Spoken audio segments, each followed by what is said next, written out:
Glad you're streaming with us. Hope now reigniting that the Hollywood writer's strike could end soon, with the union and studios actually inching closer to a deal. The Writers Guild of America and Hollywood studios back at the bargaining table today for the first time since August. The talks come after executives from 4 major studios met with union negotiators on Wednesday. The WGA has been striking since May. Our Zoreen Shaw is in Hollywood, just outside Netflix headquarters. So, Zoreen, why are some union members expressing cautious optimism, though, that a deal could be in sight? Hey, Kira, there's about 100 people who are striking right here outside of Netflix, but they are thinking about what's happening just about 12 miles away where these negotiations are taking place. And the reason why they're especially thinking about it right now is reportedly there are some big heavyweights at the negotiating table. And that might be an indication that there is a realization that this shutdown in Hollywood that's been going on for about a third of a year has some major consequences. I mean, look, it's affect every major industry, not just entertainment. And then, in just the last day, you have the Writers Union and the studios releasing a joint statement saying that the talks yesterday were encouraging. Now, I will say, based on the people who I've spoken to out here, they are not encouraged. They say they have been burned before. They're very cautious about the talks that are taking place right now.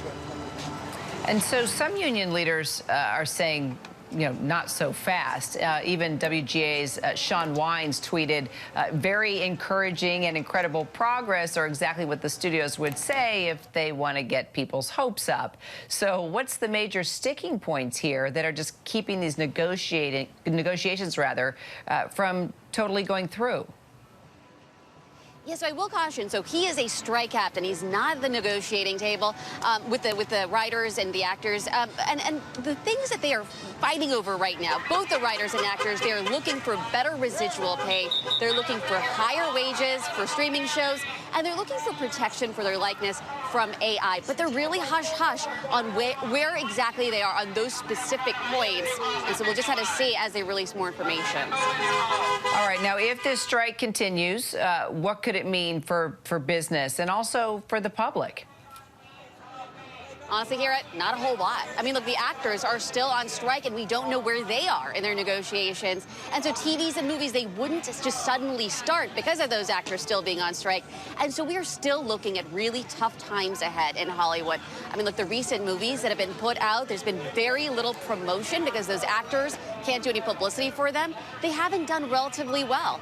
We do know the last time that the writers striked, it was about 100 days. This was back in 2007, 2008. It cost the state just billions of dollars.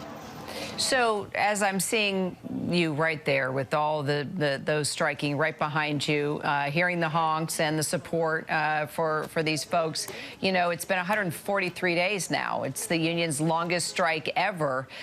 What are they saying to you right now just about morale and how they're making ends meet? Yeah, I mean, I just spoke to another strike captain out here, Adrian Dev. He says he's really just cautiously optimistic. He says it's hard for him to get his hopes up. He says he's okay financially. He's still in commercials, but he's heard from a lot of other folks who are not okay. People who've had to take second jobs, move out of their current places.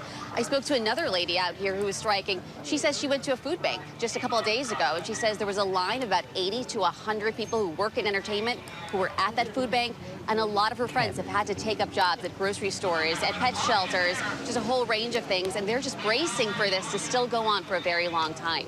Kira. Hi, everyone. George Stephanopoulos here. Thanks for checking out the ABC News YouTube channel. If you'd like to get more videos, show highlights, and watch live event coverage, click on the right over here to subscribe to our channel. And don't forget to download the ABC News app for breaking news alerts. Thanks for watching.